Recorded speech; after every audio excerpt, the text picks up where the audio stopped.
Final update. My classmate called me a beaner and ruined my childhood by bullying me. Years after, I destroyed her life. Carla, no good racist who takes joy in other people's misery. And it wasn't just me she threw racial slurs at. She was like that to everyone. From a girl who was from Delhi to a Chinese student who ended up transferring to a different school because he couldn't take it anymore. The planning. Having dinner with my mom, I asked her if she remembered the girl who used to bully me. She gripped her fork and said that she did remember how much she hated that little bee. I asked her if she remembered going to the school many times to complain about her, and she said yes, and that she had written down everything that was said. And knowing my mom, she never threw anything away because it was important documents. I decided to look into her old files and I found them. It was not only the notes mom took, but it was also full of the hateful messages Carla wrote to me, even my Sailor Moon drawing that had those terrible racial slurs on it. The terrible feeling of self-hatred and sorrow came back in full. I was close to tears seeing that drawing and those notes. I really wanted to know why she had so much hate in her heart. After calming myself down, I went to work. I printed copies of the notes along with a note from my principal which said it seems that Carla called Lana nasty words based on her ethnicity. It was even signed by that principal, which proved two things.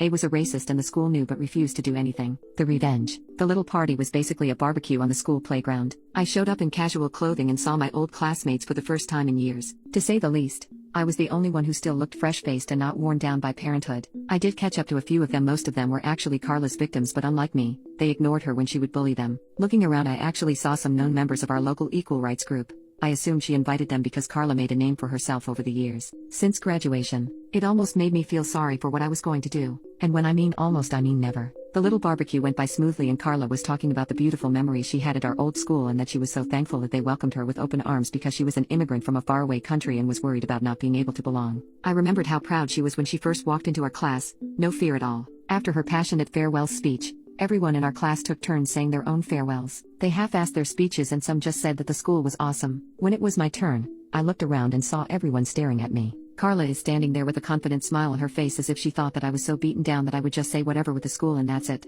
But nope. Over the years since graduation, I sort of developed an I don't give a F attitude. I say what I say and I will do a microphone drop if I have to. I talked about how I was so nervous going to the school because it was something new and I knew that it would lead me to a path of adulthood. I talked about how this damn school had brought nothing but nightmares, horrible teachers, and a terrible student who bullied me so much that my poor mother had to spend thousands of dollars of her life savings just to give me therapy because I could not function well. I then looked at Carla and said that she was a prime example of the American dream, an immigrant who worked tirelessly to make it in this complicated country. I then said in the same smug tone of voice she had 20 years ago, "I am so glad you grew out of your racism." And with that, I stood up and left. And remember what I said about those notes my mom kept? Well, I sent them to that local group anonymously and told them that their star volunteer was not who she was. I just thought that would be the end of it, but I did not know of the absolute poop storm I caused. Carla's reputation was destroyed. When the leader of the group saw the notes, he was livid. He immediately told her that she was no longer welcome and said that she was a terrible example for the people they were helping. Her fiancé dumped her. She lost her job and as it turns out,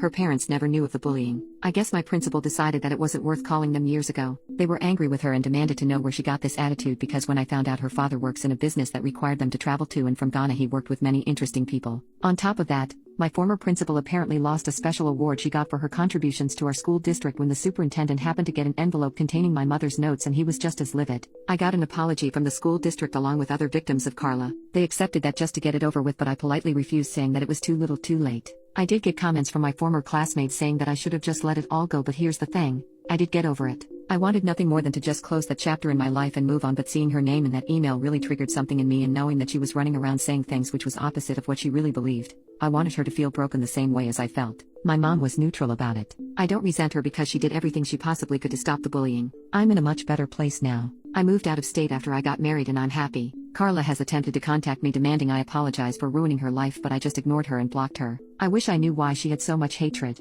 I was never rude to her. I thought she was cool that she was from Africa. I love their culture and I thought it was awesome that she was a part of it. I also wish I could draw again because it was my only escape from a troubled life I had aside from the bullying. I'm just glad I was able to regain love for who I am as a person of Mexican descent and of indigenous background, because she really made me feel like I was worthless for it. That's the story of how I ruined the life of my racist bully. The plot twist was that she was black and I was Mexican. Sure, the words she said were probably just words, but those words were very derogatory to me and many people of my ethnicity, and it's just as degrading as being called an N-word to a black person.